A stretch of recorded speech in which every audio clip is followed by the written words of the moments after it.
மக்களே, 2024க்கான Nobel prize வந்து இந்த வாரம் கொடுத்துட்டு வராங்க. அந்த வகையில் வந்து முதல் கேட்டகரி வந்து ஃபிசியாலஜி அண்ட் மெடிசன்.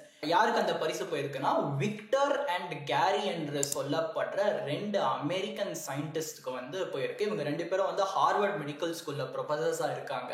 ஃபர்ஸ்ட் இவங்க என்ன பண்ணாங்க, நோபல் பிரைஸ் கொடுக்குற அளவுக்கு இவங்க என்ன பண்ணாங்க அப்படின்னு கேட்டீங்கன்னா, இந்த வீடியோ வந்து ஸ்கிப் பண்ணாம லாஸ்ட் வரைக்கும் பாருங்க. இவங்க வந்து இப்ப ரீசெண்டா பண்ண ஒர்க் வச்சு இவங்களுக்கு நோபல் பிரைஸ் கொடுக்கல. இவங்க 1993ல பண்ண ஒரு ரிசர்ச்சை பேஸ் பண்ணி அதுக்கப்புறம் அந்த ஃபீல்டே எப்படி எவால்வ் ஆயிருக்கோ, இதெல்லாம் இந்த கிரைட்டீரியாலாம் அவங்க சாட்டிஸ்ஃபை பண்ணதுனால தான் வந்து அவங்களுக்கு இன்னைக்கு நோபல் பிரைஸ் கொடுத்துருக்காங்க.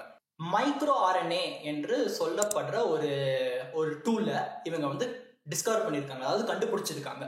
பட் கண்டுபிடிச்சா மட்டும் போதுமா, அதோட ரோல் என்னன்னு சொல்லணும்ல. ஸோ அதுவும் இவங்க சொல்லியிருக்காங்க. அண்ட் அதோட ரோல் வந்து போஸ்ட் டிரான்ஸ்கிரிப்ஷனல் ஜீன் ரெகுலேஷன்ல யூஸ் ஆகும் அப்படின்னு சொல்லியிருக்காங்க. ஸோ இங்கே நான் இப்போ 2 டெர்மினாலஜி சொன்னேன். ஒன்று வந்து மைக்ரோ ஆர்என்ஏ, இன்னொன்று வந்து post transcriptional gene regulation. So இதை பிரேக் டவுன் பண்ணி குவிக்காக எக்ஸ்பிளைன் பண்ண ட்ரை பண்ணுறேன். பட் இது சொல்றதுக்கு முன்னாடி இன்னொன்று என்ன எல்லாரும் தெரிஞ்சுக்கணும் அப்படின்னா, ஜீன்னா என்னன்னு ஒரு குவிக்கா என்னன்னு ஐ ட்ரை டு எக்ஸ்பிளைன். ஜீனுங்கிறது ஒன்றும் இல்லை, ஒரு இன்ஸ்ட்ரக்ஷன் மேனுவல் மாதிரி நினச்சிக்கோங்க. இப்போ நீங்கள் கடைக்கு போயிட்டு ஏதாச்சும் ஒரு எலக்ட்ரானிக் ஐட்டம் வாங்குறீங்க, ஃபார் எக்ஸாம்பிள் என்ன ஒரு அவன் எடுக்கிறீங்க, இல்லாட்டி ஒரு ட்ரையர் எடுக்கிறீங்க, வாஷிங் மிஷின் எடுக்கிறீங்கன்னு வச்சுக்கோங்க. அது வந்து அதோட சேர்த்து ஒரு புக்லெட் வருதா, அதாவது அது எப்படி அன்பேக் பண்ணணும், அப்புறம் வந்து எப்படி வந்து ஸ்டார்ட் பண்ணணும் அப்படின்னு ஒரு செட் ஆஃப் இன்ஸ்ட்ரக்ஷன்ஸ் கூட இருக்குல்ல. அதே மாதிரி தான். இல்லைன்னா ஒரு யூடியூப்ல போயிட்டு ஏதாச்சும் ஒரு குக்கிங் வீடியோ போட்டிங்கன்னா வந்து எவ்வளோ என்னெல்லாம் இன்க்ரீடியன்ஸ் இருக்கு, என்னென்ன குவான்டிட்டியில் போடணும், எந்த ஸ்டெப்பை ஃபாலோ பண்ணணும் அப்படின்னு கிளியராக இன்ஸ்ட்ரக்ஷன்ஸ் இருக்குல்ல. அதே தான் ஜீனோட வேலையும் அதே தான். இப்போ நம்ம தான் வந்து ஒரு செல்லேருந்து தான் வந்து ஒரு மனுஷனா உருவாரும். அது ஒரு செல் வந்து ரெண்டா டிவைட் ஆகுது, 2 4 ஆகுது, 4 8 ஆகுது. அப்படியே டிவைட் ஆகி குரூப் ஆஃப் செல்ஸ் வந்து ஆர்கன்ஸா மாறுது, ஆர்கன்ஸ் டிஷ்யூவா ஆகுது. பட் இதெல்லாமே வந்து ஒரு ஸ்டேஜுக்கு அப்புறம் வந்து எப்படின்னா ஸ்பெஷலைஸ்ட் ஆயிடுது. அதாவது கண்ணு தனியா, காது தனியா, பிரெயின் டெவலப்மெண்ட் தனியா, ஹார்ட் டெவலப்மெண்ட் தனியா, கால் கை தனியா அப்படின்னு வந்து தனித்தனி ஸ்பெஷலைஸ்டா ஆயிடுது. இதுக்கெல்லாம் வந்து யாராச்சும் வந்து இன்ஸ்ட்ரக்ஷன் கொடுக்கணும்ல. ஓகே, நீ வந்து காதா மாறு, நீ வந்து காலா மாறு, நீ வந்து கண்ணா மாறு அப்படின்னு வந்து ஒரு செட் ஆஃப் இன்ஸ்ட்ரக்ஷன்ஸ் கொடுக்கணும். அதுதான் ஜீனோட வேலை. ஆனா இந்த மெக்கானிசம் எல்லாம் கண்ட்ரோல் பண்றதுக்கு வந்து ஒன் ஆஃப் த எலிமெண்ட் தான் வந்து இந்த மைக்ரோ ஆர்என்ஏ. அது இந்த ப்ராசஸ் வந்து ரொம்ப காம்ப்ளிகேட்டடான ப்ராசஸ். இதை கண்ட்ரோல் பண்றதுக்கு வந்து ஒரு 100 மிஷினரி இருக்கு.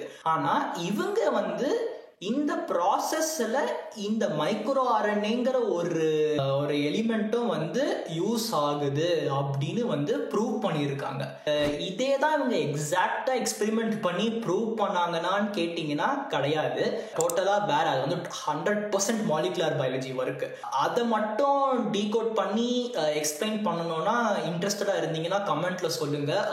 Will try to explain that. But அது கம்ப்ளீட்டா சயின்டிஃபிக்கா இருக்கும். இப்போ இன்னொரு அனாலஜி எடுத்துக்கலாம். இப்போ வந்து ஒரு சிங்கிள் பேப்பர் எடுத்துக்கோங்க. ஓகே, அந்த சிங்கிள் பேப்பர் வச்சு நீங்க வந்து என்னெல்லாம் பண்ண முடியும், இருக்கலாம். இல்லைனா வந்து அதை மடிச்சு கப்பல் பண்ணலாம், இல்லை ஃபுல்லா கசக்கி ஒரு பால் பண்ணலாம், இல்லைனா வந்து ராக்கெட் விடலாம்.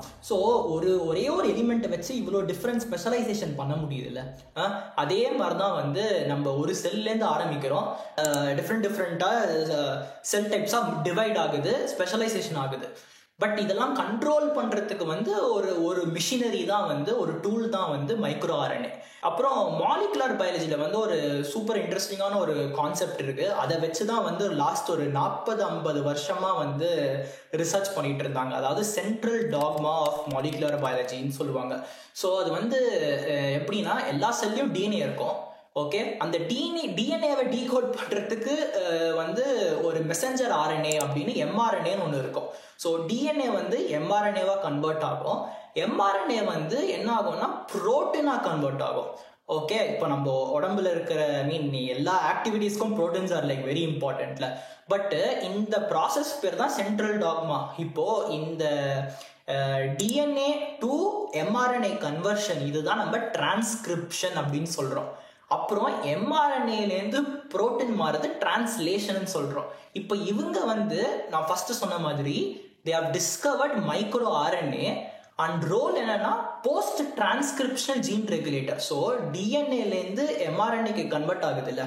ஸோ இதுதான் டிரான்ஸ்கிரிப்ஷன் ப்ராசஸ். ஸோ இந்த ப்ராசஸ்க்கு அப்புறமா இருக்கிறதுலாம் போஸ்ட் டிரான்ஸ்கிரிப்ஷனல். ஸோ இந்த ப்ராசஸ்க்கு அதுக்கப்புறம் வர ப்ராசஸை வந்து ரெகுலேட், ஜீனை வந்து எப்படி அதை கண்ட்ரோல் பண்ணுது, ரெகுலேட் பண்ணுது அப்படின்னு ஸ்டடி பண்ணியிருக்காங்க. மைக்ரோ RNA, அப்புறம் போஸ்ட் டிரான்ஸ்கிரிப்ஷனல் ஜீன் ரெகுலேஷன், அப்புறம் வந்து இந்த தடவைக்கான நோபல் பிரைஸ் வந்து ஏன் கொடுத்துருக்காங்க அப்படின்னுலாம் உங்களுக்கு ஒரு கிளாரிட்டி கிடச்சிருக்கும்னு நினைக்கிறேன்.